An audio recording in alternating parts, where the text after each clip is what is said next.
Barren Western Courage. Winona Winnie Carter had always played it safe, never betting more than she could afford to lose. But when Cass Dawson slid a deck of cards toward her, his smirk slow and knowing, she knew she was in trouble. He leaned in, fingers brushing against hers. "You got two choices, sugar," he murmured. "Walk away, or take a gamble on me." Chapter 1. The Cost of a Quiet Life. The dust swirled around Winnie Carter's worn boots, a miniature, rust-colored tornado mirroring the turmoil in her gut. The Arizona sun, a brutal, unforgiving eye in the vast, cloudless sky, beat down on the back of her neck, making the damp tendrils of her graying brown hair cling to her skin. She tied it back severely, as she always did, a futile attempt to impose order on a life that felt increasingly untethered. At 58, Winona Winnie Carter thought she'd seen it all, weathered every storm this harsh land could throw at her. But the sight of Cass Dawson, leaning against the hitching post outside the Dusty Spur Saloon, proved her wrong. He hadn't aged a day, not in the 20 years since she'd last seen him. The same coal-black hair, streaked with silver at the temples now, framed a face that was all sharp angles and hard edges, softened only by the surprising fullness of his lips, currently curved in that familiar, infuriating smirk. His eyes, the color of a stormy sea after a particularly violent squall, held the same dangerous glint, the same unsettling mix of amusement and something far colder. He wore a worn leather duster, the kind favored by men who spent more time in the saddle than on solid ground, and the butt of a Colt Peacemaker peeked out from beneath it, a silent promise of violence. Winnie's hand instinctively went to the small, worn leather pouch hanging from her belt, the one containing the meager earnings from her days trading at the general store. Enough for flour, beans, and maybe a little coffee. Enough to keep her and her aging father, Jedediah, afloat for another week. Not nearly enough till she pushed the thought away, a familiar wave of dread washing over her. The Dusty Spur was the heart of Redemption, Arizona, a town clinging precariously to life on the edge of the desert.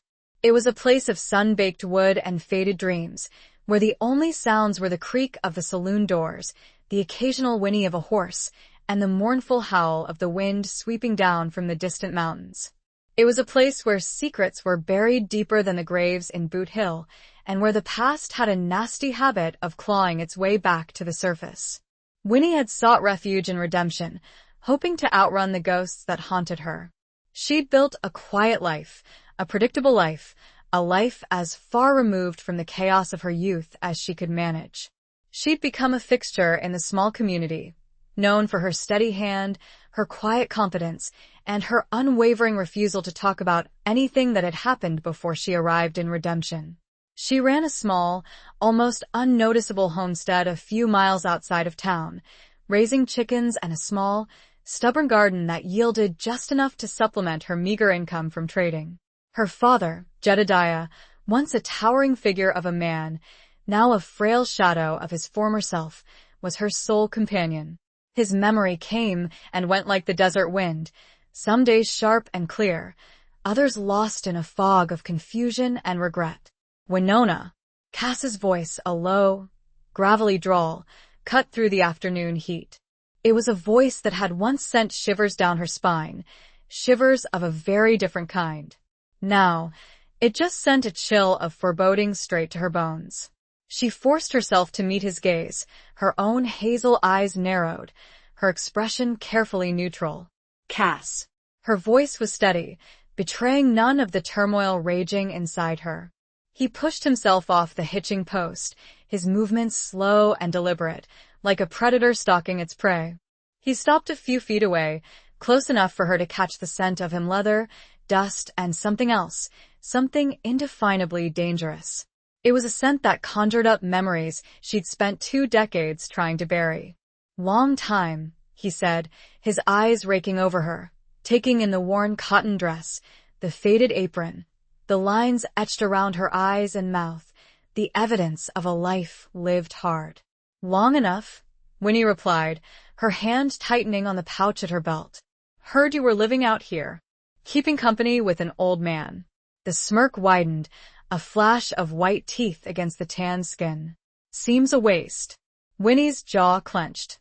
My life is my own, Cass. Is it? He took another step closer, his shadow falling over her, momentarily blocking out the harsh sunlight. Or is it still tangled up with mine? The air thickened, heavy with unspoken words, with the weight of a shared past that neither of them could escape. The other townsfolk, mostly weathered ranchers and their wives, shopkeepers and the occasional drifter, gave them a wide berth, sensing the tension crackling between them. They knew, or at least sensed, that this was a reckoning long overdue. He reached out, his fingers brushing against the back of her hand, a fleeting touch that sent a jolt of electricity through her. It was a touch that was both familiar and terrifying, a touch that reminded her of a time when she'd been young and foolish, when she'd believed in promises whispered in the dark, when she'd thought Cass Dawson was the answer to all her prayers. A gambler by trade and a charmer by nature, he weaved words as easily as he dealt cards, his words taking her to a place she never allowed herself to visit anymore. You got two choices, sugar, he murmured, his voice low and intimate, a stark contrast to the harshness of the surroundings. Walk away or take a gamble on me.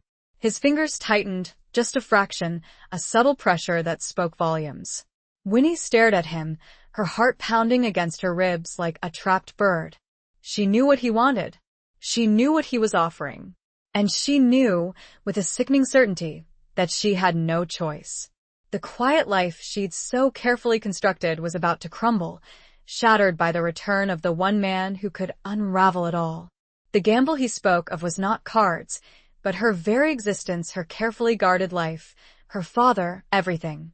The dust continued to dance, forming shadows on the wind as she looked into eyes as deep and dangerous as a desert night. Chapter 2.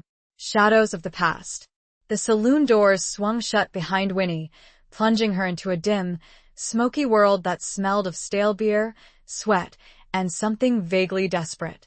The dusty spur was a far cry from the polished establishments she'd known in her youth, back in New Orleans, before the war, before everything had changed. It was rough, unrefined, a place where men came to drown their sorrows and forget their troubles, at least for a few hours. Cass followed her inside, his presence filling the space, making it feel smaller, more claustrophobic. He moved with an easy grace, a confidence that bordered on arrogance, his eyes scanning the room, assessing the other occupants. A handful of cowboys were huddled around a table in the corner, nursing their drinks and casting furtive glances in their direction. The bartender, a burly man with a walrus mustache and a perpetually weary expression, wiped down the counter with a rag that had seen better days. Whiskey, Cass said to the bartender, his voice cutting through the low murmur of conversation. He nodded towards Winnie. And something softer for the lady. Winnie bristled at the implication, but held her tongue. She didn't want to draw any more attention to herself than necessary. Water will do, she said, her voice tight. The bartender grunted, poured a generous shot of whiskey into a glass, and then filled another with water from a chipped pitcher. He placed them on the counter, his eyes lingering on Winnie for a moment before returning to his task. Cass gestured towards a small, empty table in the back, away from the prying eyes of the other patrons. Let's talk. Winnie hesitated, her instincts screaming at her to run, to get as far away from Cass Dawson as possible. But she knew she couldn't. He had a hold on her, a debt that needed to be repaid, a past that refused to stay buried. She followed him to the table, her steps heavy, her heart pounding a slow, steady rhythm of dread. They sat down, the rough wooden chairs scraping against the floor. The silence stretched between them, thick and uncomfortable. Cass took a long swallow of his whiskey, his eyes never leaving her face. You haven't changed much, Winnie, he said finally, his voice softer now, devoid of the earlier mockery. Still got that fire in your eyes. Winnie met his gaze, her expression unyielding. I'm not the girl you remember, Cass. No, he agreed, a flicker of something that might have been regret crossing his face. You're not. Life's been hard on you. On both of us, Winnie said, her voice barely a whisper. He nodded, acknowledging the truth in her words. He set his glass down on the table, the clink echoing in the quiet room. I need your help, Winnie. The words hung in the air, heavy with unspoken implications. Winnie had known this was coming, had dreaded it, but hearing it spoken aloud still sent a shiver of fear down her spine. What kind of help? She asked, her voice steady despite the tremor in her hands. Cass leaned forward, his eyes locking onto hers. There's a man, a dangerous man. He's looking for something that belongs to me. Winnie's breath caught in her throat. She knew, without him having to say it, that this had something to do with the debt, with the reason she'd fled New Orleans all those years ago. And you think I can what? Protect you? She asked, a hint of bitterness creeping into her voice. Not protect me, Cass said, his voice low and urgent. Help me find it before he does. He reached into his duster and pulled out a small, intricately carved wooden box. It was old, the wood darkened with age, the carvings worn smooth in places. Winnie recognized it instantly. It was the box her brother, Thomas, had entrusted to her before he'd been killed. This, she began, her voice faltering. This is Thomas's. Cass nodded. He gave it to me, for safekeeping. Said it contained something valuable. Something that certain people would kill for. Winnie's mind raced. Thomas had been involved in things. Dangerous things. He'd been a gambler, like Cass, but he'd also been involved in smuggling, in running contraband across the border. She'd always suspected that his death hadn't been an accident, that he'd been caught up in something far bigger than he could handle. What's inside? She asked, her voice barely a whisper. Cass hesitated. I don't know, he said finally. I never opened it. Thomas made me swear I wouldn't. He said it was safer that way. A lie Winnie knew, but a lie she chose to ignore. For the moment. And this man, who is he? Cass's jaw tightened.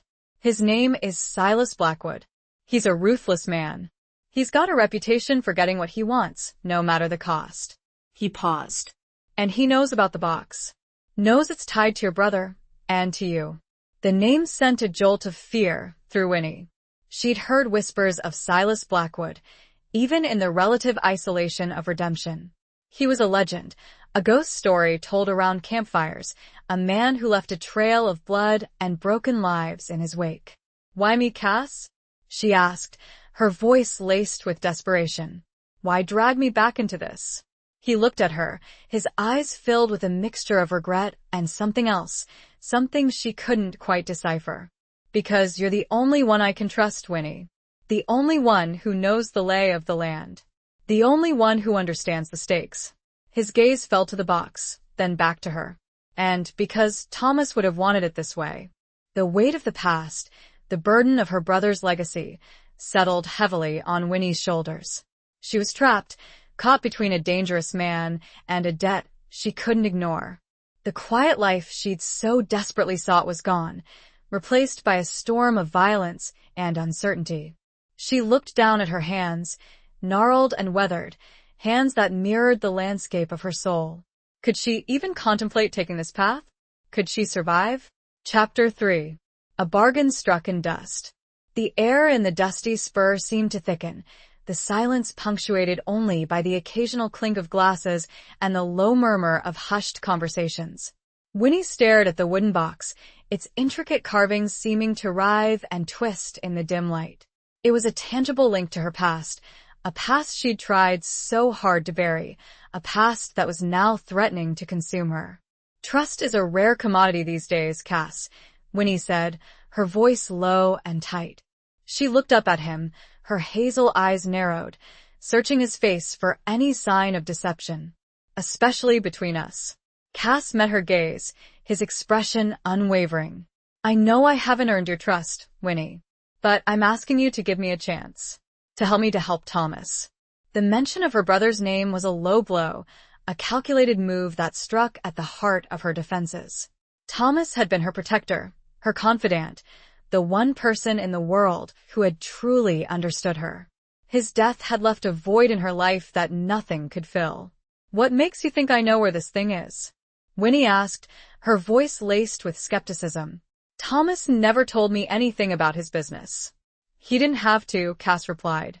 He trusted you implicitly. He knew you'd keep his secret safe. And he knew you'd know what to do if the time ever came. He was right, of course. Thomas had always confided in her, even when he hadn't spoken the words aloud. He'd had a way of communicating with her, a silent understanding that had transcended the need for explanations. She'd always known, on some level, that he was involved in dangerous dealings, and she'd always feared for his safety. "And if I refuse?" Winnie asked, the question a challenge, a test of his resolve. Cass's expression hardened. "Then Silas Blackwood will find it. And he won't hesitate to eliminate anyone who stands in his way, including you and your father." The threat hung in the air, a cold, stark reality that Winnie couldn't ignore. She thought of Jedediah, frail and vulnerable, his mind fading in and out of lucidity. He was all she had left, the last vestige of her family, the only reason she'd clung to life in this desolate corner of the world. "You wouldn't," she said, her voice barely a whisper. Cass's eyes darkened. "Don't underestimate me, Winnie. Or Blackwood. We're both playing for keeps." She knew he was telling the truth. She'd seen the darkness in his eyes, the ruthlessness that lay beneath the surface charm. He was a gambler, a survivor, a man who would do whatever it took to win. And she was caught in the middle, a pawn in a deadly game. "What do you want me to do?" she asked, the words a reluctant surrender. Cass leaned closer, his voice dropping to a conspiratorial whisper. "There's a map, hidden somewhere in Thomas's belongings. It leads to the item Blackwood is searching for. I need you to find it." A map. Of course. It was always a map. Winnie closed her eyes, trying to recall any detail, any hint that Thomas might have left behind. She remembered his small, cluttered room in their New Orleans home, the one he'd always kept locked, the one she'd never dared to enter without his permission. "I don't know," she said, her voice shaking. "It was so long ago. I haven't been back there in years." "You have to try," Winnie, Cass said, his voice urgent. "It's our only chance." He was right. She had no choice. She had to face her past, confront the ghosts that haunted her, and try to save herself and her father from the clutches of Silas Blackwood. "All right," she said, her voice firm despite the tremor in her heart. "I'll do it. But on my terms." Cass raised an eyebrow, a hint of amusement flickering in his eyes. "And what are those terms?" "You stay here," Winnie said. "You don't interfere. You don't draw any unnecessary attention to yourself or to me. This is my town, my territory. I know the people, the places. I can move more freely without you complicating things." Cass hesitated, his pride clearly stung. "I'm not exactly helpless, Winnie." "I know that," Winnie said. "But you're also a wanted man, Cass. You have a price on your head. And Blackwood, he's not the only one looking for you." He knew she was right. He'd always been a magnet for trouble, a man who lived on the edge of the law, constantly pursued by bounty hunters and lawmen alike. "Fine," he said finally, his voice grudging. "But if you need me, if you run into trouble, I'll find you," Winnie said, her voice firm. She stood up, her chair scraping against the floor. "Give me the box." Cass handed it to her, his fingers brushing against hers. The touch sent a shiver down her spine, a reminder of the tangled web of their shared past. She took the box, its weight surprisingly heavy in her hand. "Be careful, Winnie," Cass said, his voice low and earnest. "Blackwood is not a man to be trifled with." Winnie nodded, her expression grim. She knew the risks. She'd lived with them all her life. But she was determined to survive, to protect her father, and to finally put the ghosts of her past to rest. She walked towards the door, the box clutched tightly in her hand, feeling his gaze burning into her back. The weight of the gamble, the debt, and the unknown future pressed down on her like the relentless desert sun. Chapter 4. The Devil's Own Grin. The midday sun was a blinding hammer blow as Winnie stepped back out onto the dusty main street of Redemption. She squinted, pulling the brim of her worn hat lower over her eyes, the sudden brightness a stark contrast to the dim interior of the dusty spur. The town seemed to hold its breath, the usual midday bustle subdued, as if the very air was thick with anticipation. She walked quickly, her boots kicking up small clouds of dust, her mind racing. She needed to get home, to check on Jedediah, and to start searching for the map Cass had mentioned. She also needed to formulate a plan, a way to navigate this dangerous situation without drawing too much attention to herself. As she passed the general store, Mrs. Abernathy, the store owner's wife, a plump, gossipy woman with a keen eye for detail, called out to her. "Winnie, you look like you've seen a ghost. Everything all right?" Winnie forced a smile, trying to appear as normal as possible. "Just a bit tired, Mrs. Abernathy. The heat's getting to me." Mrs. Abernathy eyed her suspiciously. "Saw you talking to that stranger. Cass Dawson, isn't it? Heard he's back in town." Winnie's heart skipped a beat. News traveled fast in Redemption, especially bad news. "He's just passing through," she said, her voice carefully neutral. Old acquaintance, huh?" Mrs. Abernathy's eyes narrowed. "Be careful, Winnie. That man's got trouble written all over him." "I appreciate the concern, Mrs. Abernathy," Winnie said, forcing a lightness into her tone. "But I can handle myself." She continued on her way, her pace quickening, the feeling of being watched prickling at the back of her neck. She knew that Mrs. Abernathy's curiosity was just the tip of the iceberg. The whole town would be buzzing with the news of Cass Dawson's return, and she needed to stay one step ahead of the gossip and the danger.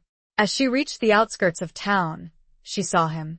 Sheriff Brody, a tall, lean man with a weathered face and eyes that seemed to see right through you, was leaning against the fence of her small homestead, his horse grazing nearby. He was a man of few words, but his presence was always intimidating. Winnie's heart sank. This was not good. The sheriff was known for his unwavering adherence to the law and his dislike of strangers, especially those with a reputation like Cass Dawson's. "Sheriff," she said, her voice steady despite the knot of apprehension in her stomach. "What brings you out here?" Sheriff Brody pushed himself off the fence, his movements slow and deliberate. "Heard there was a stranger in town," he said, his voice a low rumble. "A man named Dawson." Winnie met his gaze, her expression carefully guarded. "He's just passing through, Sheriff. No need for concern." The sheriff's eyes narrowed. "Heard he was talking to you. For quite a while." Winnie's hand instinctively went to the pocket where she'd tucked Thomas's box.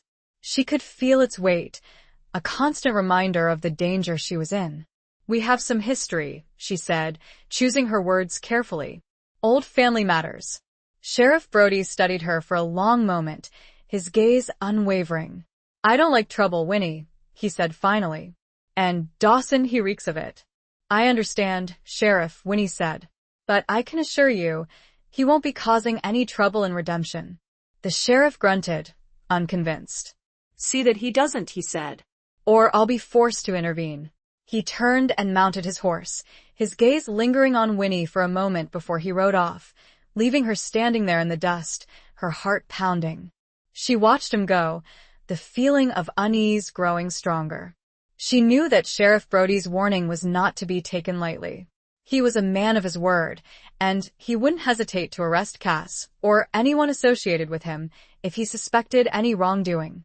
She hurried towards the small, weathered house, her mind racing. She needed to find the map, and she needed to do it quickly, before Cass's presence and her connection to him brought the whole town down on her head. As she opened the door, she heard her father's voice, weak and frail, calling out from his room. "Winnie, is that you?" She rushed to his side, her heart aching at the sight of him. He was lying in bed, his face pale and drawn, his eyes clouded with confusion. "I'm here, Papa," she said, taking his hand in hers. "I'm here." He smiled, a weak, flickering smile that tugged at her heart. "I had a dream, Winnie," he said, his voice barely a whisper. "A dream about Thomas." Winnie's breath caught in her throat. She knew, with a sickening certainty, that this was not just a coincidence. The past was closing in, and it was threatening to take everything she held dear. As she looked at her father, the lines of worry on his face deepened, as though he also felt the storm gathering around them. Cass's words echoed in her head, and she knew she had to find that map, no matter the cost. Chapter 5. Miles of Broken Promises. The air inside the small homestead was thick with the scent of dust and old wood, a familiar comfort that did little to soothe Winnie's frayed nerves.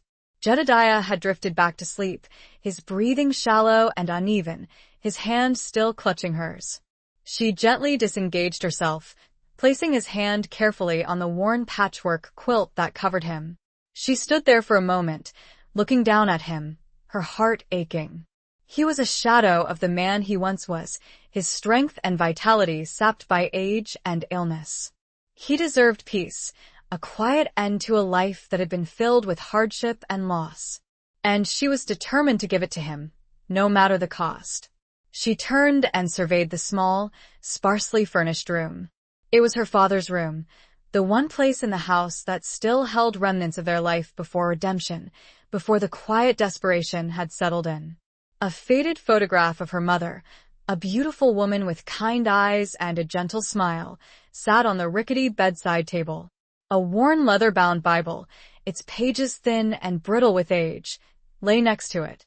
She knew she had to start searching, to find the map that Cass had mentioned, the one that held the key to their survival.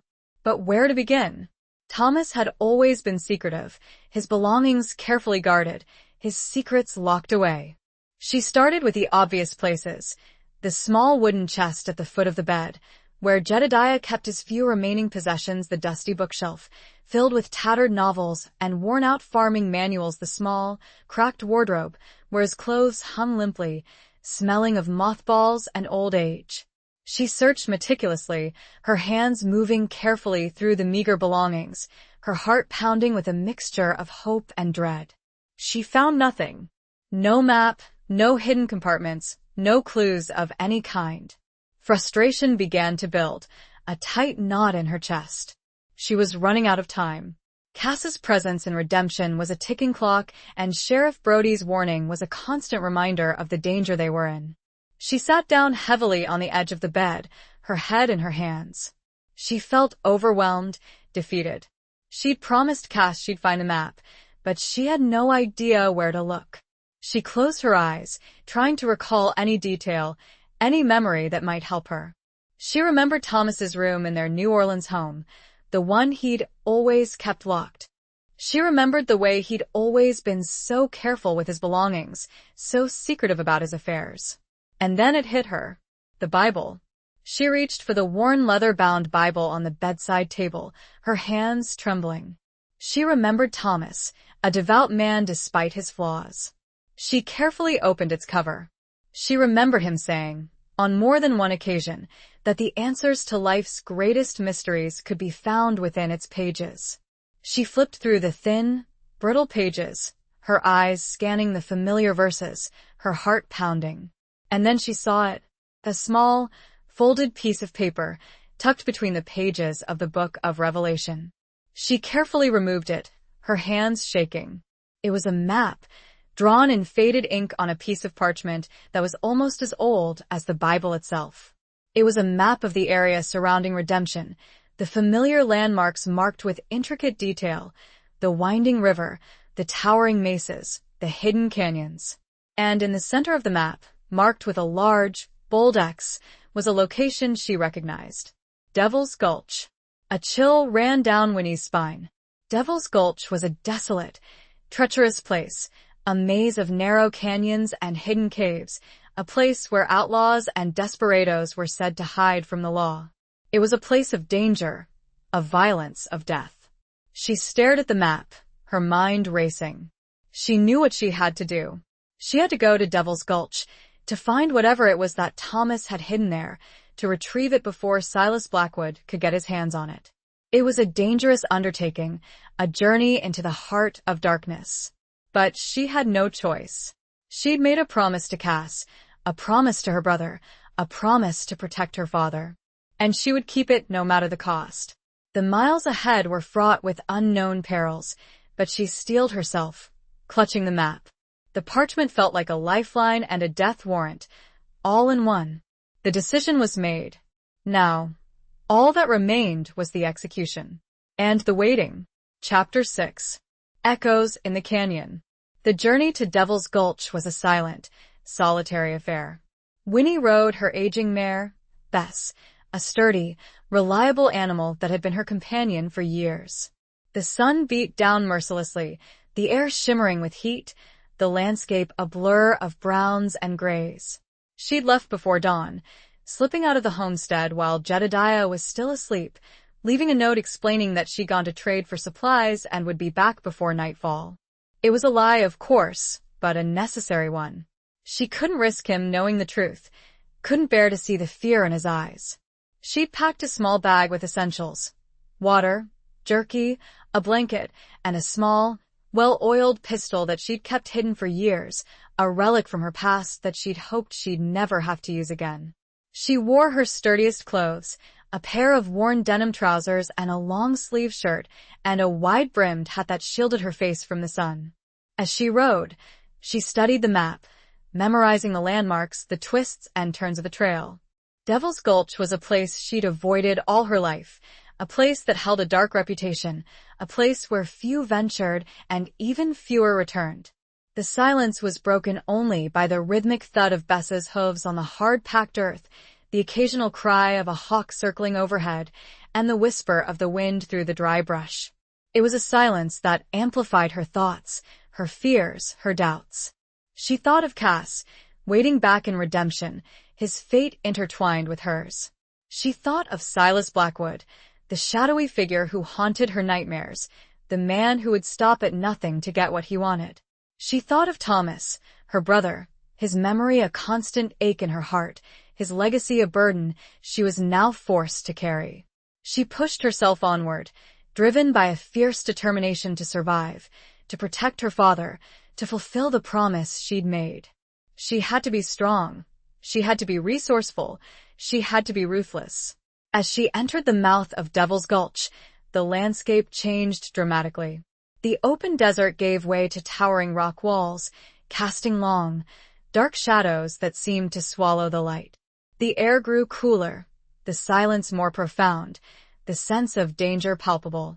She slowed Bess to a walk, her eyes scanning the narrow canyon, her hand resting on the butt of her pistol. She was alert, watchful, listening for any sound, any sign of movement. The canyon twisted and turned, a labyrinth of rock and shadow. The walls were scarred with ancient markings, petroglyphs left by the Native Americans who had once inhabited this land. They were a silent testament to a history that predated her own, a history that was filled with violence and struggle. She heard it then, a faint sound, a whisper carried on the wind. It was a voice, a man's voice, speaking in low, hushed tones. She dismounted, tying Bess to a scrubby bush, her heart pounding. She drew her pistol, her hand steady, her senses heightened. She moved slowly, silently, following the sound of the voice, her boots making no sound on the soft sand. She rounded a bend in the canyon and saw them. Two men, standing in a small clearing, their backs to her. They were dressed in rough clothes, their faces hidden by the shadows of their hats. They were talking, their voices low and urgent. Winnie crept closer, hiding behind a large boulder, her pistol trained on them. She couldn't hear everything they were saying, but she caught snippets of their conversation. Blackwood, the box, Dawson. Her blood ran cold. They were talking about her, about Cass, about the box. They were working for Silas Blackwood. She tightened her grip on the pistol, her finger on the trigger. She had to do something, had to stop them. But how? She was outnumbered, outgunned. One of the men shifted, turning slightly, and Winnie caught a glimpse of his face. It was a face she recognized. It was Jake, one of the cowboys who frequented the dusty spur, a man she'd always considered harmless, a bit of a drunkard. Her mind raced. She knew Jake. She'd even shared a drink with him on occasion. He was a local, not one of Blackwood's hired guns. Could she reason with him? Could she convince him to help her? It was a risk, a desperate gamble. But she had no other choice. She stepped out from behind the boulder, her pistol raised. The sounds of her footsteps echoed faintly, like whispers down a long corridor. It was now or never. Chapter 7. The Price of Freedom. Jake. Winnie's voice echoed in the narrow canyon, sharp and commanding. The two men spun around, startled, their hands instinctively going to their weapons. Jake's eyes widened in recognition, his face a mixture of surprise and confusion. The other man, a stranger with a hard, cruel face and cold, calculating eyes, remained wary, his hand hovering over the butt of his pistol. "Winnie?" Jake stammered, his voice laced with disbelief. What are you doing here?" "I could ask you the same question," Winnie replied, her voice steady, her pistol trained on them. "What are you doing working for Silas Blackwood?" Jake's face paled. He glanced nervously at his companion, who remained silent, his eyes fixed on Winnie. I don't know what you're talking about," Jake mumbled, his voice unconvincing. "Don't lie to me, Jake," Winnie said, her voice hardening. I heard you talking about Blackwood, about the box, about Cass Dawson." Jake swallowed hard, his Adam's apple bobbing nervously. He was clearly out of his depth, caught in a situation he hadn't anticipated. "Look, Winnie," he said, his voice pleading. "It's not what you think. I was just what?" Winnie pressed, her grip tightening on the pistol. "Just following orders? Just trying to make a quick buck? Just betraying everyone you know?" The other man finally spoke, his voice a low growl. "Shut your mouth, Jake. You're talking too much." He took a step towards Winnie, his hand moving towards his pistol. "You shouldn't be here, lady. This is none of your business." Winnie stood her ground, her pistol unwavering. "It became my business when you started talking about Cass Dawson and Thomas Carter's box." The man's eyes narrowed. "So you know about the box," he said, his voice cold and menacing. "That makes things easier." He drew his pistol, his movements quick and practiced. Winnie reacted instantly, firing her own weapon. The shot echoed in the narrow canyon, the sound deafening. The man staggered backward, clutching his arm, his pistol dropping to the ground. He stared at Winnie, his eyes filled with shock and pain. Jake cried out, his face a mask of terror. "Winnie, what have you done?" Winnie ignored him, her pistol now trained on the wounded man. "Stay down," she said, her voice cold and hard. "Don't even think about moving." The man glared at her, his face contorted with rage. He was bleeding heavily, his arm soaked in blood. Winnie turned to Jake, her expression grim. "I'm going to ask you one more time, Jake," she said. "What are you doing working for Blackwood?" Jake looked from Winnie to his wounded companion, his eyes filled with fear and desperation. He knew he was trapped, caught between a ruthless outlaw and a woman who was clearly capable of defending herself. "He'd offer me money," Jake stammered, his voice shaking. "A lot of money." Said he needed someone who knew the area, someone who could find things. "And you agreed?" Winnie asked, her voice laced with disgust. Jake nodded, his head hanging in shame. "I needed the money, Winnie. I have debts." We all have debts, Jake," Winnie said, her voice softening slightly. "But some debts can't be paid with money." She thought of her own debt, the one that had brought her to this desolate canyon, the one that had forced her to confront her past. "Where is it, Jake?" she asked, her voice firm. "Where is the item Blackwood is looking for?" Jake hesitated, his eyes darting nervously around the canyon. He knew he was betraying Blackwood, but he also knew that he had no other choice. It's hidden in one of the caves," he said, his voice barely a whisper. "Up there on the north wall. There's a marker. A rock shaped like a devil's head." Winnie nodded, her mind racing. She had to find the cave, retrieve the item, and get out of Devil's Gulch before Blackwood's other men arrived. "Help me get him on his horse," she said, gesturing towards the wounded man. "We're taking him back to redemption." Jake hesitated, his eyes wide with fear. "But Blackwood won't be happy," Winnie said, her voice grim. "But he'll be even less happy if he finds out you betrayed him. Right now, your only choice is to do as I ask." The decision was etched in stone and blood, and as they worked together to move the injured man, the weight of their actions settled upon them, heavy as the canyon walls. Freedom had a price, and they were all about to pay it. Chapter 8. Scars Beneath the Surface. The ride back to redemption was tense and fraught with unspoken anxieties. The wounded man, whose name Winnie learned was Cole, groaned intermittently, his face pale and drawn with pain. Jake rode beside him, his expression a mixture of fear and resignation. Winnie brought up the rear, her pistol still drawn, her eyes constantly scanning the horizon for any sign of pursuit. The sun was beginning to set, casting long, dramatic shadows across the desert landscape. The air was cooling, a welcome relief from the scorching heat of the day, but the beauty of the sunset did little to ease Winnie's apprehension. She knew that Blackwood would be furious when he learned what had happened. He wouldn't hesitate to retaliate, and she had no doubt that he would come after her, after Cass, after anyone who had crossed him. She had to get Cole to Sheriff Brody, to let him know what had happened, to warn him about Blackwood's plans. She also needed to find a safe place for Jedediah, to protect him from the inevitable fallout. As they approached the outskirts of Redemption, Winnie saw a figure waiting for them. It was Cass, his face etched with worry, his eyes searching hers. He'd obviously heard the gunshot and had come to investigate.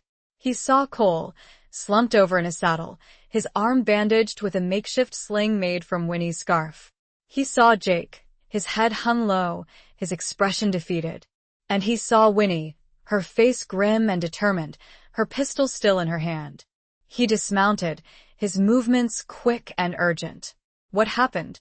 he asked, his voice low and tight.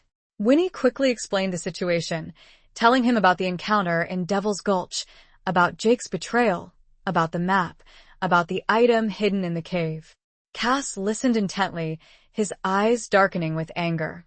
He looked at Jake, his expression filled with disgust. "You Judas," he muttered, his voice low and menacing.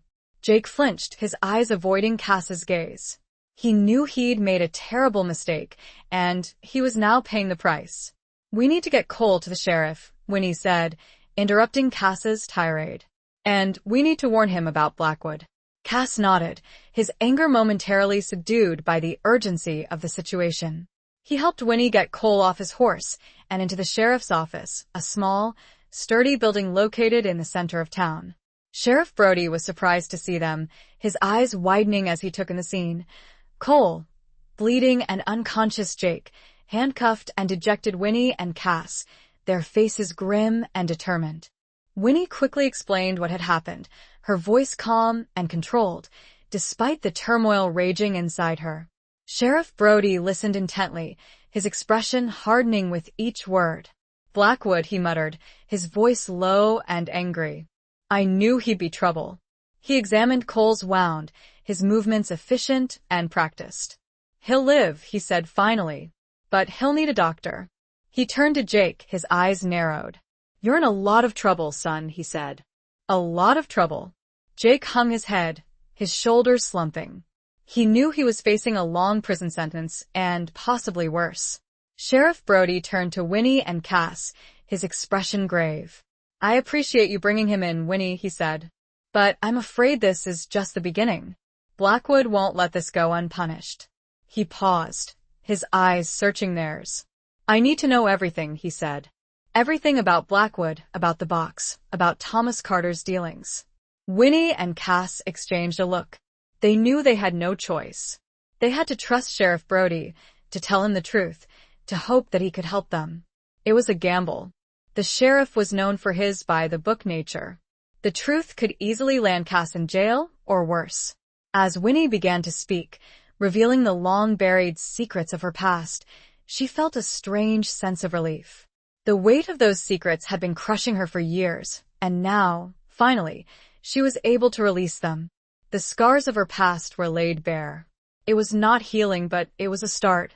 The room seemed to hold its breath, waiting, as the truth, like a long-hidden wound, was finally exposed to the light.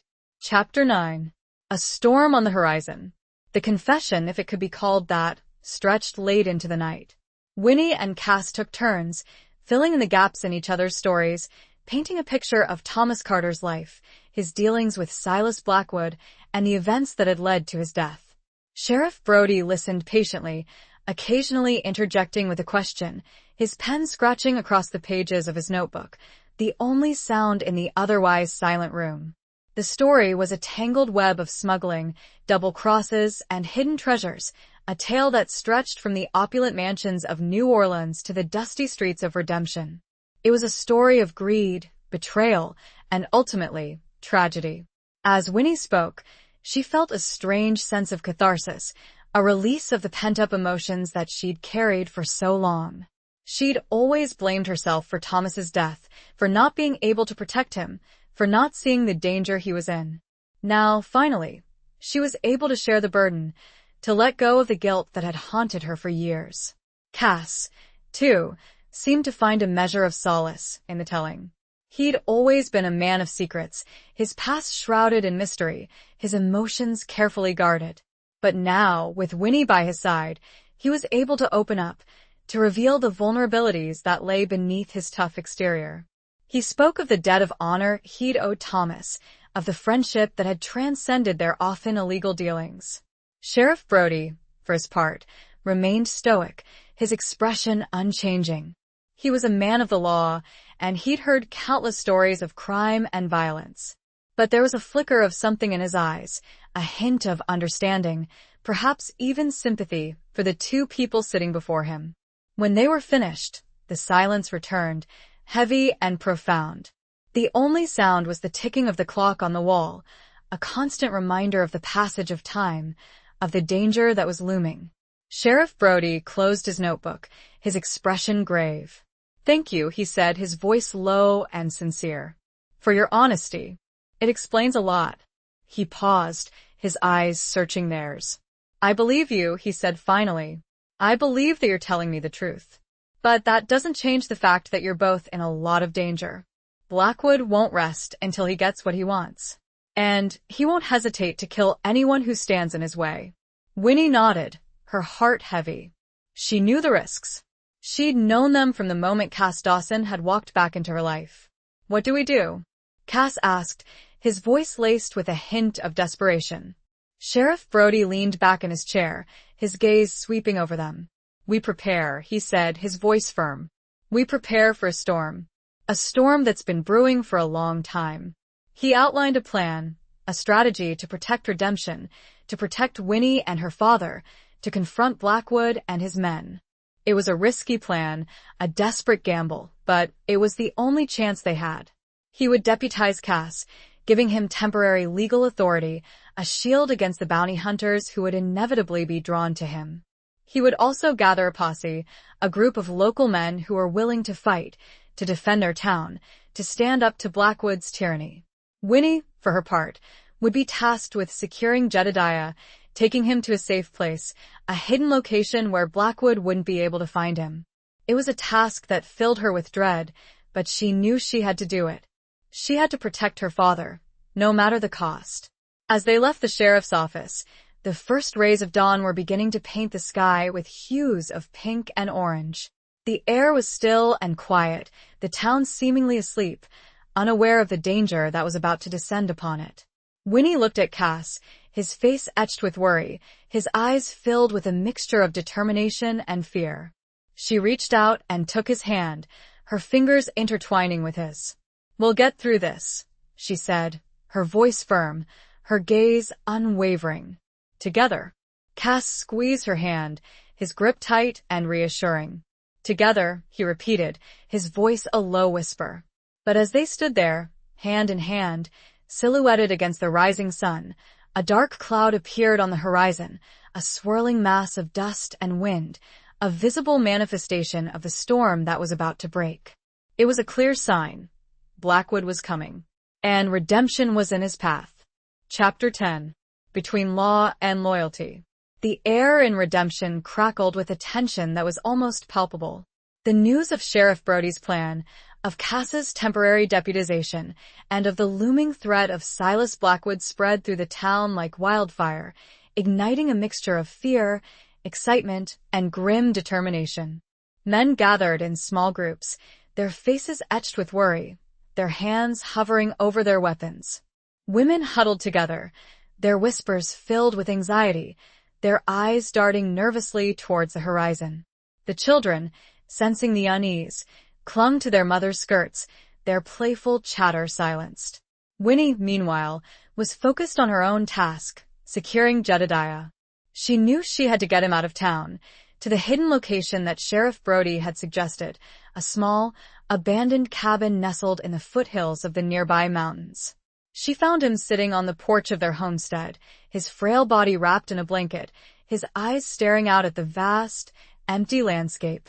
He seemed lost in thought, his mind wandering through the corridors of his memory.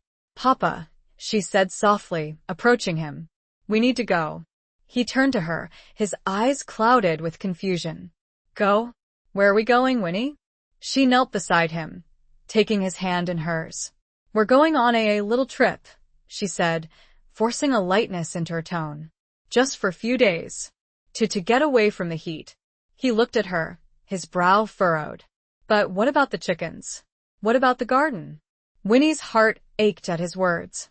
He was clinging to the familiar routines of his life, the small comforts that gave him a sense of purpose. "They'll be fine, Papa," she said, her voice reassuring. "Mrs. Abernathy has promised to look after them." It was a lie, of course, but a necessary one. She hadn't had time to make any arrangements, and she couldn't risk telling Mrs. Abernathy or anyone else the truth. She helped him to his feet, his body trembling with weakness. She led him to the waiting wagon, which she'd packed with supplies, food, water, blankets, and a few of his most cherished possessions. As they set off, Jedediah looked back at the homestead, his eyes filled with a mixture of sadness and confusion. "I don't understand, Winnie," he said, his voice barely a whisper. "Why are we leaving?" Winnie's heart twisted with guilt. She couldn't tell him the truth, couldn't burden him with the knowledge of the danger they were in. "It's just for a little while, Papa," she said, her voice soothing. "We'll be back soon. I promise." The journey to the cabin was slow and arduous. The road was rough and uneven, the wagon bumping and swaying, Jedediah growing increasingly agitated. Winnie tried to distract him, telling him stories of her childhood, of their life in New Orleans, of the happy times they'd shared.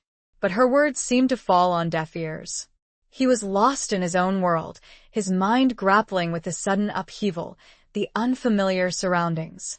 As they reached the cabin, a small, dilapidated structure hidden amongst the trees, Winnie felt a sense of relief. It wasn't much, but it was safe, secluded, a place where they could hide from Blackwood's reach. She helped Jedediah inside, settling him into a makeshift bed, covering him with a blanket. He looked at her, his eyes filled with a childlike vulnerability. "Are we safe here, Winnie?" he asked, his voice trembling. Winnie forced a smile, her heart aching. "Yes, Papa," she said, her voice firm. "We're safe here." She knew it was a lie. They weren't safe. Not yet. But she had to believe it, had to cling to the hope that they would survive this, that they would find a way to escape Blackwood's grasp. Loyalty to her father warred with the law represented by Brody, and the uneasy alliance with Cass. It was a precarious balance. She looked out the window, towards the distant town of Redemption. The storm clouds were gathering, dark and ominous. And she knew that the battle was about to begin. Chapter 11. The Whispers of Betrayal. Back in Redemption, the tension was escalating. Sheriff Brody, with Cass at his side, was busy organizing the defense of the town. They'd gathered a posse of about 20 men, a motley crew of ranchers, shopkeepers, and even a few former outlaws who'd settled down in Redemption, seeking a quiet life. They were armed with a variety of weapons, rifles, shotguns, pistols, even a few old hunting knives. They were outnumbered, outgunned, but they were determined to fight, to protect their homes, their families, their town. Sheriff Brody had set up a perimeter around the town, posting guards at strategic locations, watching for any sign of Blackwood's approach. He'd also sent a messenger to the nearest army outpost, requesting reinforcements, but he knew that help wouldn't arrive in time. They were on their own. Cass, despite his temporary deputization, felt like an outsider. He was a gambler, a drifter, a man who'd always lived on the fringes of the law. He wasn't used to fighting for a cause, for a community. But he was bound to Winnie, to Sheriff Brody, by a shared sense of purpose, a determination to stop Blackwood. He patrolled the streets, his hand resting on the butt of his Colt Peacemaker, his eyes scanning the faces of the townsfolk. He saw fear, anxiety, but he also saw courage, resilience, a quiet determination to stand up to the threat that was looming. He stopped at the Dusty Spur, the saloon where it had all begun. The bartender, the same burly man with the walrus mustache, greeted him with a nod. "Heard you're a lawman now, Dawson," he said, his voice laced with a hint of amusement. Cass shrugged. "Just temporary," he said. "Trying to keep the peace." The bartender poured him a shot of whiskey. "You got your work cut out for you," he said. "Blackwood's not a man to be trifled with." Cass took a long swallow of the whiskey, the fiery liquid burning a trail down his throat.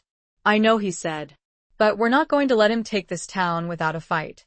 As he sat there, nursing his drink, he overheard a conversation between two men at a nearby table. They were talking in hushed tones, their voices barely audible, but Cass's sharp ears caught snippets of their words. "Blackwood. Reward, Dawson." His blood ran cold. They were talking about him, about the bounty on his head. They were planning to betray him, to turn him over to Blackwood for the reward. He finished his drink, his mind racing. He knew he couldn't trust everyone in redemption. There were bound to be some who were more interested in money than in loyalty, who would be willing to sell him out to save their own skins. He left the saloon, his steps measured, his senses heightened. He had to be careful, had to watch his back. He couldn't afford to trust anyone, not even those who were fighting alongside him. As he walked back towards the sheriff's office, he saw a figure lurking in the shadows, a man he recognized. It was one of the men from the saloon, the one who'd been talking about the reward. The man stepped out into the light, his hand hovering over his pistol. "Dawson," he said, his voice low and menacing. "We need to talk." Cass stopped, his hand instinctively going to his own weapon. "I don't think we have anything to talk about," he said, his voice cold and hard. The man smiled, a cruel, predatory smile. "Oh, I think we do," he said. "I think we have a lot to talk about." About betrayal. The word hung in the air, heavy with unspoken threats.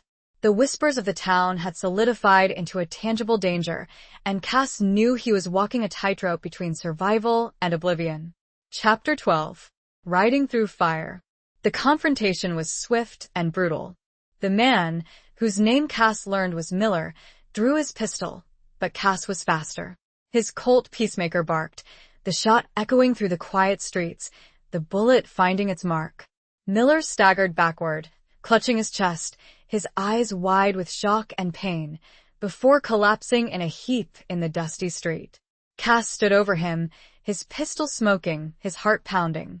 He'd killed men before, in self-defense, in the heat of the moment, but it was never something he took lightly. It was a grim reminder of the violence that had always been a part of his life, a violence he'd hoped to escape.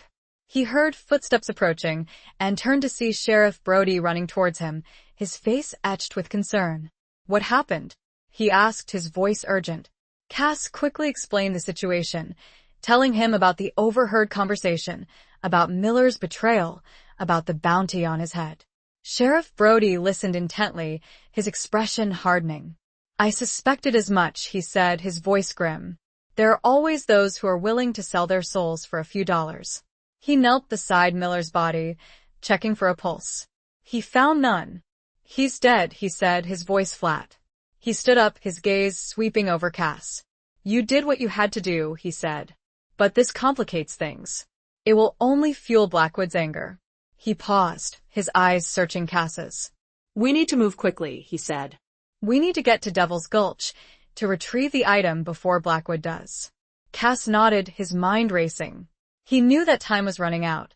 Blackwood would be on his way, and he wouldn't be alone. He'd have his entire gang with him, a ruthless band of outlaws who were loyal to him, who would stop at nothing to carry out his orders. "I'll go," Cass said, his voice firm. "I know the area. I can find the cave." Sheriff Brody hesitated. "It's too dangerous," he said. "You'll be walking into a trap." "I have to," Cass said. "It's the only way to stop Blackwood. It's the only way to protect Winnie and her father." He thought of Winnie, out there alone, vulnerable, relying on him to keep his promise. He couldn't let her down. He had to do this, no matter the risk. Sheriff Brody studied him for a long moment, his gaze unwavering. He saw the determination in Cass's eyes, the unwavering resolve. He knew he couldn't stop him. "All right," he said finally, his voice grudging. "But you're not going alone. I'm sending a few men with you, just in case." Cass nodded, his gratitude evident. He knew he'd need all the help he could get. They gathered a small group of men, 4 of the most reliable, most trustworthy members of the posse. They were armed to the teeth, ready for a fight. As they rode out of Redemption, the sun was beginning to set, casting long, dramatic shadows across the desert landscape. The air was thick with anticipation, with a sense of impending doom. They rode hard, their horses' hooves pounding against the hard-packed earth, their minds focused on the task ahead. They were riding into the heart of darkness, into a battle that would determine the fate of Redemption, the fate of Winnie, the fate of Cass himself. The flames of conflict were already licking at their heels, and they knew they were riding through fire, both literal and metaphorical. The canyon awaited, and so did Blackwood. Chapter 13. The Weight of Secrets. Winnie, meanwhile, was struggling to keep Jedediah calm and comfortable in the cramped confines of the hidden cabin. He was agitated, confused, his memory fading in and out like a flickering candle flame. He kept asking about Redemption, about the homestead, about the chickens and the garden. She tried to soothe him, to reassure him, but her words seemed to have little effect. He was lost in his own world, his mind grappling with the sudden upheaval, the unfamiliar surroundings. She'd built a small fire in the hearth, the crackling flames providing a meager source of warmth and light. She'd made a simple meal of beans and jerky, but Jedediah barely touched it, his appetite gone. She sat beside him, holding his hand, her heart aching. She felt helpless, overwhelmed by the responsibility of caring for him, of protecting him from the danger that was lurking just outside the cabin walls. She thought of Cass, riding towards Devil's Gulch, facing Blackwood and his men. She worried about him, about his safety, about the outcome of the inevitable confrontation. She knew he was a skilled gunman, a survivor, but she also knew that Blackwood was a formidable opponent, a ruthless man who would stop at nothing to get what he wanted. She closed her eyes, offering a silent prayer for his safety, for their survival, for the future of Redemption. She prayed for strength, for courage, for the wisdom to make the right decisions. As the night wore on, Jedediah finally drifted off to sleep, his breathing shallow and uneven. Winnie sat beside him, watching over him, her mind racing. She knew she couldn't stay in the cabin forever. She had to find a way to get Jedediah to safety, to a place where Blackwood couldn't reach him. She thought of her options, weighing the risks and benefits of each. She could try to make it to the nearest town, to seek help from the authorities, but that would be a long and dangerous journey, and she couldn't be sure that they would be safe there. She could try to contact some of her old acquaintances, people she'd known from her life before Redemption, people who might be willing to help her. But that would be risky, too. It would mean revealing her past, exposing herself to dangers she'd long tried to escape. She was torn, uncertain, her mind a battlefield of conflicting emotions. She felt the weight of her secrets, the burden of her past, pressing down on her, threatening to crush her. The wooden box. She hadn't had the courage to open it, and now she held it and stared. What power did this secret hold, that men would kill for it? She looked at her father, the fire casting a flickering light on his sleeping features. The weight on her shoulders doubled. She made a new vow, to get them through it, no matter what the box inside contained. The cabin felt small, like a cage. She could only wait and pray for dawn. Chapter 14. A Dance with Danger. Cass and his small band of men reached Devil's Gulch under the cover of darkness. The moon, a sliver in the inky sky, provided little illumination, casting long, eerie shadows that danced and twisted among the towering rock formations. The silence was unnerving, broken only by the occasional hoot of an owl or the rustle of some unseen creature in the dry brush. They dismounted, tying their horses to a cluster of scrubby trees, their senses on high alert. They knew they were walking into a trap, that Blackwood could be waiting for them anywhere, hidden among the labyrinthine canyons and caves. Cass, Relying on Jake's description and Winnie's map, led the way, his Colt peacemaker drawn, his eyes scanning the darkness.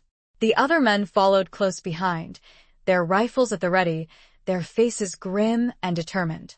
They moved slowly, cautiously, their boots making no sound on the soft sand. They followed the winding path, the towering walls of the canyon closing in around them, creating a sense of claustrophobia, of being watched.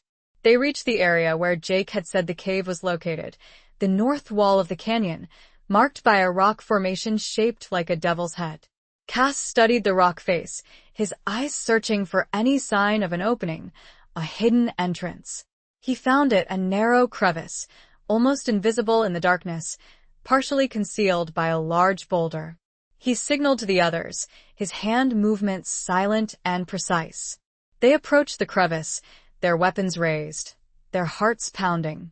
Cass took a deep breath, steeling himself for whatever lay ahead. He knew that this was the moment of truth, the moment that would determine their fate. He squeezed through the narrow opening, his body brushing against the rough rock, his senses on high alert. The other men followed close behind, their movements silent and efficient. They found themselves in a small, dark cave, the air thick with the smell of dust and damp earth. Cass lit a lantern, the flickering flame casting eerie shadows on the walls, revealing the cave's interior. It was empty. Cass's heart sank. He'd been so sure that they would find the item here, that they would be able to stop Blackwood. But they were too late. Blackwood had already been here, had already taken whatever it was that Thomas Carter had hidden. He felt a surge of anger, of frustration, of despair. He'd failed. He'd failed Winnie. He'd failed Sheriff Brody. He'd failed to protect redemption. One of the men, a grizzled rancher named Jed, spoke, his voice low and grim. "He's been here, all right," he said, pointing to the floor of the cave. "See the tracks?" Fresh. Cass knelt down, examining the tracks. He could see the imprints of boots, multiple sets, indicating that Blackwood had not been alone. He could also see the outline of a box, a rectangular shape pressed into the dust. "Damn it," Cass muttered, his voice filled with frustration. He stood up, his gaze sweeping over the cave. He had to think, had to figure out what to do next. He couldn't give up. He had to find Blackwood, had to retrieve the item, had to protect Winnie. The dance had just begun. It felt just then that it was a dance with death. He turned toward his men. "Let's go." It was all he said. He extinguished the lantern. Blackwood was out there, and now they had a second, more desperate task. To track him. The cave mouth seemed to beckon, like a gateway to an uncertain fate. Chapter 15. Where the Heart Lies. Back at the cabin, Winnie was growing increasingly restless. Jedediah was still asleep, his breathing shallow and uneven, but she couldn't shake the feeling of unease, the sense that something was wrong. She paced the small confines of the room, her mind racing. She thought of Cass, out there in Devil's Gulch, facing Blackwood and his men. She worried about him, about his safety, about the outcome of the inevitable confrontation. She decided to open Thomas's box. She didn't want to. Some deep-rooted instinct told her it would only complicate matters, but she knew it was a gamble she should take. It might contain a clue, a weapon, anything. She retrieved the box. She sat down by the fire, its weight heavy in her hands. She hesitated for a moment, her heart pounding, before finally lifting the lid. Inside, nestled on a bed of faded velvet, was not gold, not jewels, not anything she had expected. It was a collection of letters, bound together with a faded ribbon. They were old, the paper yellowed and brittle, the ink faded but still legible. She carefully untied the ribbon, her hands trembling. She unfolded the first letter, her eyes scanning the familiar handwriting. It was from Thomas, addressed to her. She began to read, her heart aching with each word. The letters were a confession, a revelation of secrets that Thomas had kept hidden from her, from everyone. They told a story of love, of betrayal, of a forbidden relationship with a woman named Isabella, a woman who was married to Silas Blackwood. They told of a child, a son, born out of wedlock, a son that Blackwood believed to be his own. Winnie's breath caught in her throat. She couldn't believe what she was reading. Thomas, her brother, had had a secret child, a child who was now the heir to Blackwood's fortune, a fortune built on blood and violence. The letters also revealed the true nature of the item that Blackwood was searching for. It wasn't gold, it wasn't jewels, it was proof of the child's true parentage, a document that would expose Blackwood's deception, that would strip him of his power, his wealth, his legacy. Winnie understood now. She understood the stakes, the desperation, the ruthlessness of Blackwood's pursuit. He wasn't just trying to retrieve a stolen item, he was trying to protect his secret, to silence anyone who knew the truth. Her heart was pounding a mile a minute. This was the information that could bring everything to a halt. She looked over at her sleeping father. She had to tell him. She had to tell someone. Suddenly, she heard a noise outside, a twig snapping, a footstep on the dry leaves. She froze, her heart pounding, her senses on high alert. Someone was out there. She quickly gathered the letters, stuffing them back into the box, hiding it under the mattress. She grabbed her pistol, her hand steady, her eyes fixed on the door. The cabin felt colder, like ice in her veins. This was it. The danger had arrived, and her heart knew, without a doubt, that it was time to face it. Chapter 16. Cracks in the facade. The door creaked open, slowly, ominously. Winnie stood frozen, her pistol raised, her finger on the trigger, her heart pounding against her ribs like a trapped bird. A figure stepped into the cabin, silhouetted against the faint moonlight filtering through the window. It was a man, tall and imposing, his face obscured by the shadows of his hat. Winnie's breath caught in her throat. She knew, with a sickening certainty, who it was. Silas Blackwood, she said, her voice barely a whisper, yet firm with a resolve she didn't know she possessed. Blackwood stepped further into the room, the flickering firelight illuminating his features. He was older than she'd imagined, his face weathered and lined, his eyes cold and hard, like chips of obsidian.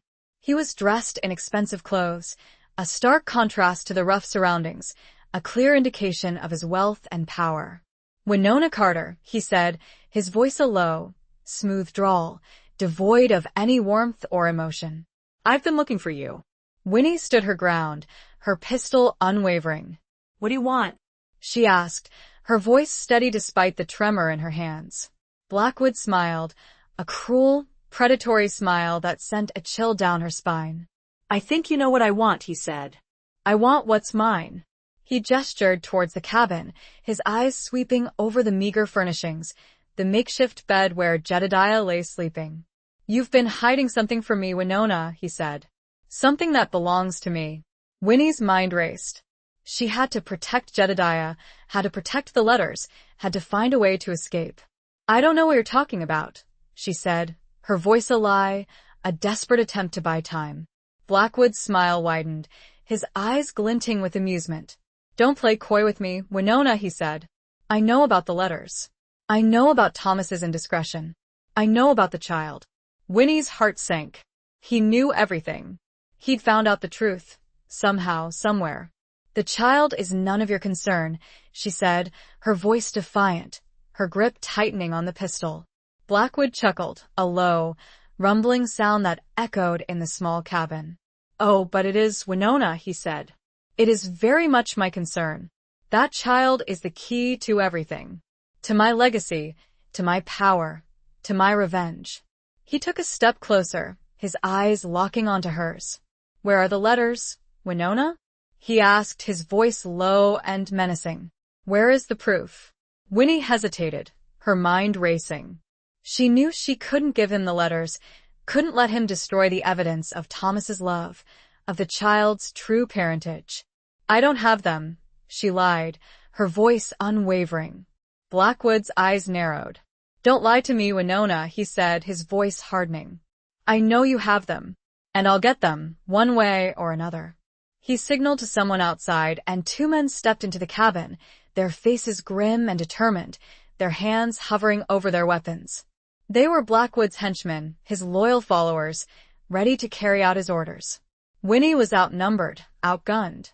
She knew she couldn't fight them all, but she wouldn't surrender. She wouldn't let him win. The facade of the quiet life was shattered, like glass.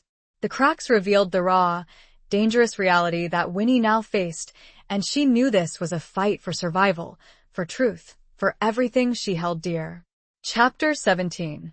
The Unforgiving Land. "Search the place," Blackwood ordered, his voice cold and commanding.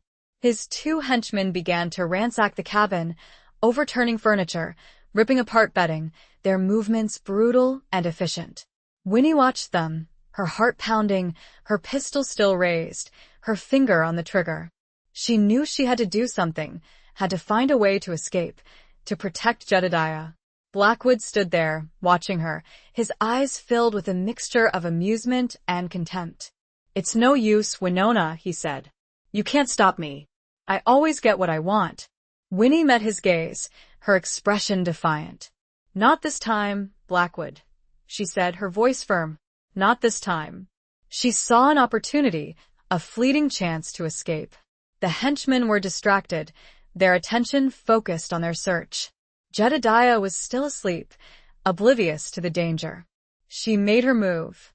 She lunged towards the door, pushing past Blackwood, her pistol firing.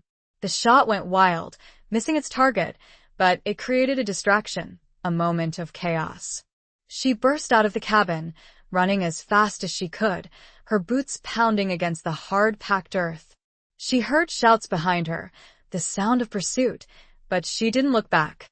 She ran towards the trees, towards the cover of darkness, her mind racing. She had to get away, had to find help, had to protect Jedediah. She heard a gunshot, a bullet whizzing past her ear, the sound deafening.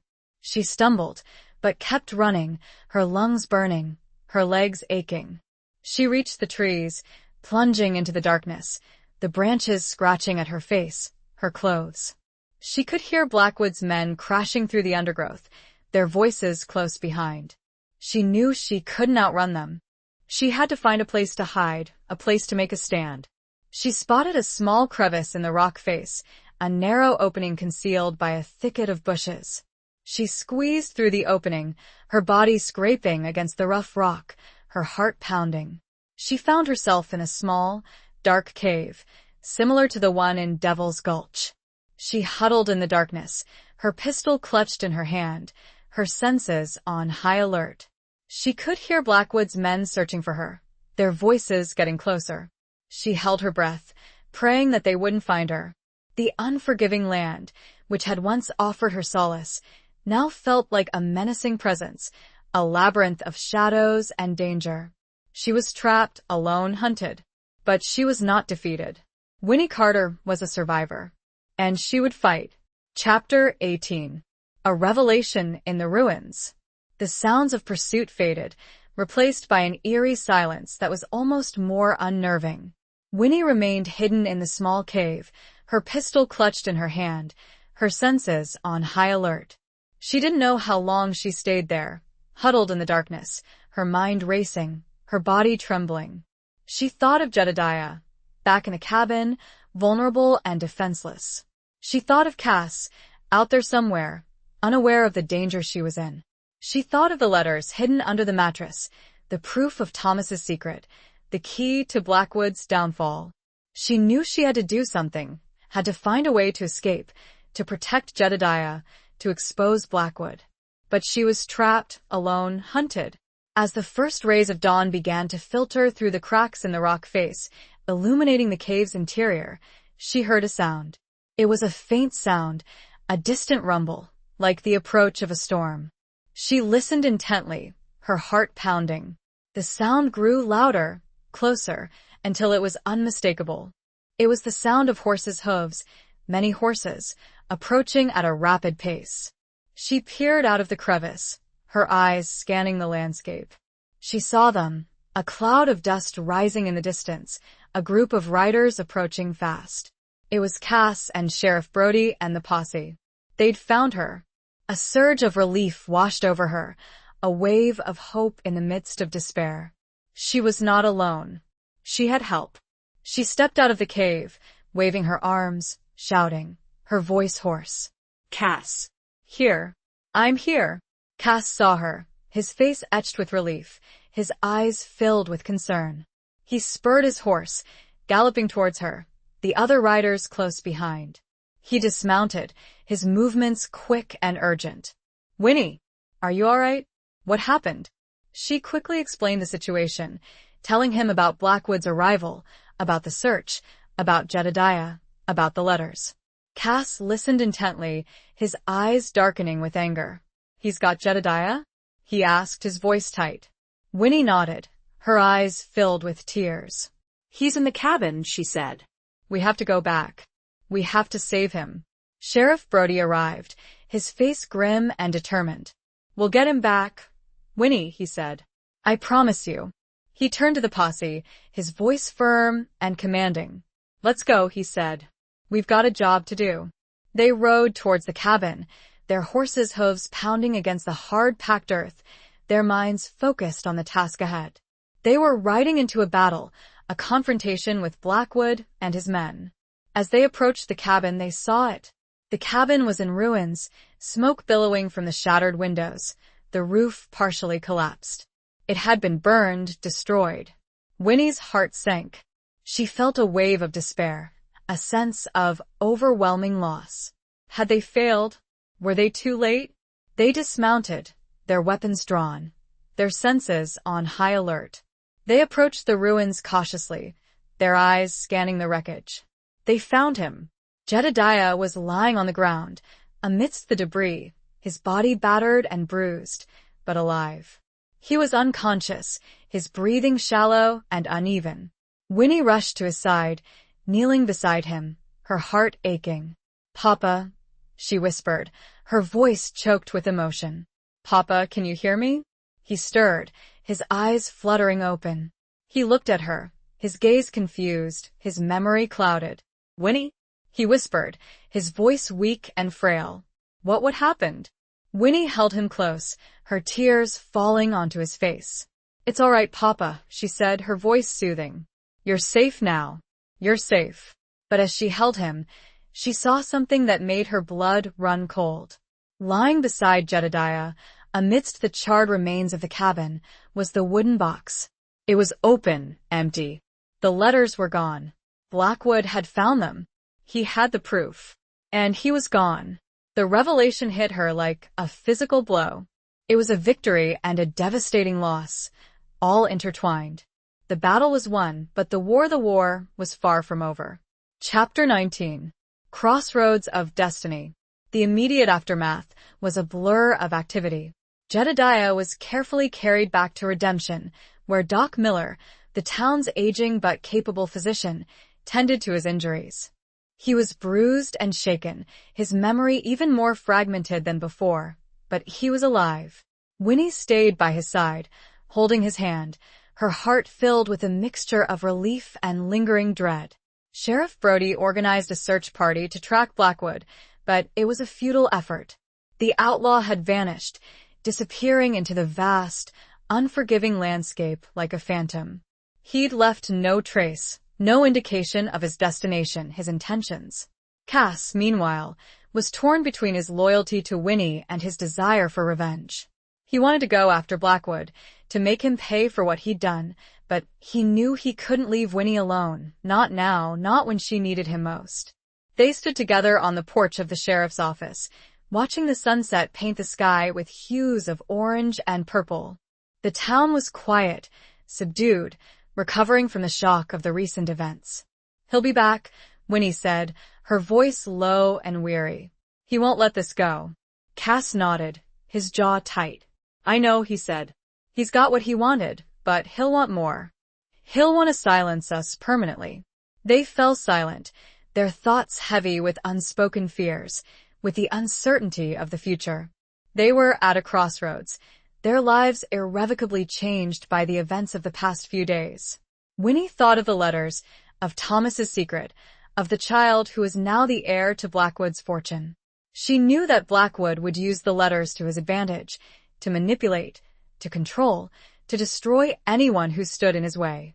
We have to stop him, she said, her voice firm, her gaze unwavering. We have to find him before he can use those letters. Cass looked at her, his eyes filled with a mixture of admiration and concern. How? He asked. He could be anywhere. He could be heading to New Orleans, to Mexico, anywhere. Winnie had been thinking about that, turning over the possibilities in her mind. She remembered something Thomas had said, a long-forgotten conversation, a hint of a plan.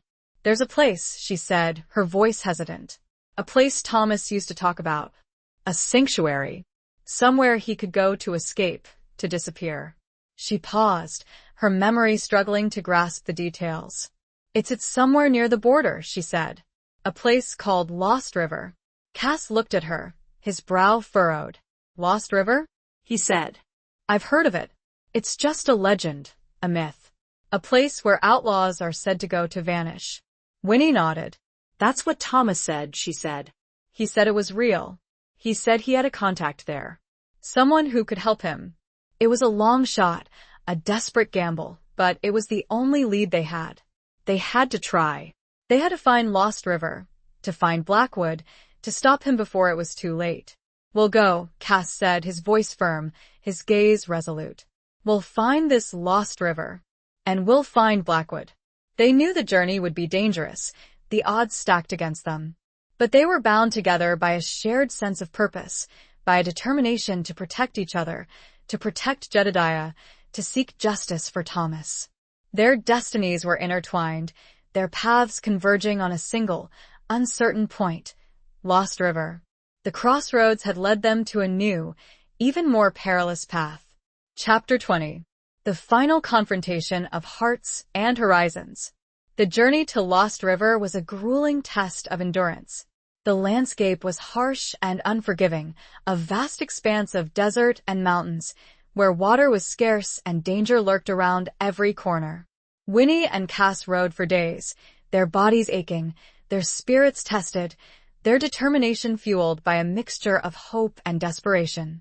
They followed the vague directions that Winnie had pieced together from Thomas's fragmented memories and a tattered, incomplete map she'd found amongst Jedediah's belongings after they'd returned to the burnt-out remains of their home. It was a map that seemed to confirm the legend of Lost River, a hidden oasis, a sanctuary for those seeking to escape the reach of the law. As they neared their destination, the landscape began to change. The barren desert gave way to a narrow canyon, its walls towering above them, casting long, dark shadows. A small stream trickled through the canyon floor, its water surprisingly clear and cool, a stark contrast to the arid surroundings. They followed the stream, their horses' hooves splashing through the shallow water, their senses on high alert. They knew they were close, that Blackwood could be waiting for them, that this could be their final confrontation. They rounded a bend in the canyon and saw it. Lost River. It was a hidden valley, a lush oasis nestled amidst the towering rock formations. Palm trees swayed gently in the breeze, their fronds providing shade from the scorching sun. A small cluster of buildings, built of adobe and stone, stood nestled amongst the trees, their appearance weathered and ancient. It was a place of beauty, of tranquility, a stark contrast to the violence and chaos they'd left behind. But it was also a place of danger, a haven for outlaws, a place where the law held no sway. They dismounted, their weapons drawn, their eyes scanning the surroundings. They saw figures moving amongst the buildings, men and women dressed in rough clothes, their faces wary, their hands hovering over their weapons. They were greeted by a man, tall and lean, with a weathered face and eyes that seemed to see right through them. He was dressed in simple clothes, but he carried himself with an air of authority, of quiet confidence. "Welcome to Lost River," he said, his voice a low, gravelly drawl. "I am Mateo. What brings you here?" Cass stepped forward, his hand resting on the butt of his Colt Peacemaker. "We're looking for someone," he said. "A man named Silas Blackwood." Mateo's eyes narrowed, his expression hardening. "Blackwood," he said, his voice laced with a hint of disdain. "He is here." He paused, his gaze sweeping over them. "He is a guest," he said. "A guest who is paid for sanctuary." Winnie stepped forward, her voice firm, her gaze unwavering. "He's a murderer," she said. A thief. A man who has destroyed lives. Mateo studied her for a long moment, his expression unreadable. Lost River is a place of refuge, he said. For those who seek to escape the past. We do not judge. We do not interfere. Cass's jaw tightened. We're not asking you to interfere, he said. We're asking you to step aside. To let us deal with Blackwood our way. Mateo hesitated, his eyes flickering between them. He knew that Blackwood was a dangerous man, a threat to the fragile peace of Lost River. But he also knew that he couldn't violate the sanctuary's code, couldn't betray a guest, no matter how vile. I cannot do that, he said finally, his voice firm. But I can offer you a choice. A trial. A test of your claims. He gestured towards a small, open area in the center of the valley. There, he said, you will face Blackwood. In a fair fight. If you win, you can take him. If you lose, you leave. And you never return. It was a gamble, a dangerous proposition, but it was the only chance they had. They had to accept. Winnie and Cass exchanged a look. They knew the risks, the odds stacked against them. But they were ready. They were determined to face Blackwood, to seek justice, to end this, once and for all. The final confrontation was at hand. Hearts and horizons collided in this hidden valley, where the past met the present, and the future hung precariously in the balance. The setting sun cast long shadows, like specters of doubt and hope, intertwined. We accept, Cass said, his voice resonating with the finality of their choice. And the battle began. Epilogue. The duel, if it could be called that, was less about gunfire and more about the culmination of years of buried secrets, betrayals, and the raw, untamed spirit of the frontier. Blackwood, arrogant and confident, faced Cass and Winnie, the letters his supposed leverage tucked securely in his coat. He believed he held all the cards, that his wealth and influence would protect him, even in this lawless sanctuary. He was wrong. Winnie, drawing on a strength she hadn't known she possessed, stepped forward, not with a weapon, but with the truth. She revealed Blackwood's lies, his manipulation, the true parentage of Isabella's child, a truth that resonated even amongst the hardened inhabitants of Lost River. She spoke of Thomas, of his love for Isabella, of his desire to protect his son. Her words, spoken with raw emotion and unwavering conviction, chipped away at Blackwood's facade, exposing the cruelty and desperation that lay beneath. The inhabitants of Lost River, men and women who had sought refuge from their own pasts, began to murmur, their sympathies shifting, their judgment turning against Blackwood. Cass, seeing his opportunity, pressed the advantage. He challenged Blackwood not to a gunfight, but to a game of cards, a game that would determine their fate, a game that would expose the true nature of each man. Blackwood, his arrogance blinding him, accepted, believing he could outwit, outplay, outgamble the man he'd underestimated for so long. The game was tense, the stakes higher than any they'd ever played before. It wasn't just about money, it was about justice, about redemption, about the future. Winnie stood beside Cass, her presence a source of strength, her gaze unwavering. As the cards were dealt, the silence in the valley was broken only by the rustling of the palm trees and the occasional nervous cough. The onlookers watched, mesmerized, as the two men battled, their faces masks of concentration, their hands moving with practiced skill. In the end, it was Cass who emerged victorious, his hand revealing a winning combination, a hand that exposed Blackwood's bluff, his deceit, his ultimate weakness. Blackwood, stripped of his power, his influence, his lies, was defeated not by bullets, but by the truth. Mateo, upholding the code of Lost River, declared Cass the victor. Blackwood, disgraced and abandoned, was banished from the sanctuary, left to wander the desert, a broken man, his empire of lies crumbling around him. Winnie and Cass, their ordeal finally over, left Lost River, their hearts heavy, but their spirits lifted. They returned to Redemption, where they were greeted as heroes, their courage and resilience celebrated by the townsfolk. Jedediah, slowly recovering from his injuries, was overjoyed to see them, his memory still fragmented, but his love for Winnie unwavering. He would never fully understand what had happened, but he knew that Winnie and Cass had saved him, had protected him, had brought him home. Winnie and Cass, their bond forged in the crucible of danger and adversity, decided to stay in redemption, to rebuild their lives, to create a new future together. They repaired the homestead, planting a new garden, raising chickens, finding solace in the simple routines of life. They sold the land in New Orleans at Winnie's request. It brought enough money to provide for her and Jedediah and to start a new life.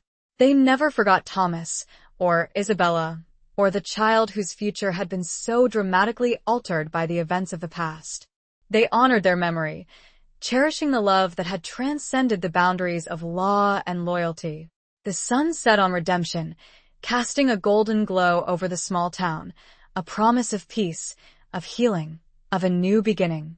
Winnie and Cass, their hands clasped together, looked out at the horizon, their hearts filled with gratitude, with hope, with a quiet certainty that they had, finally, found their way home.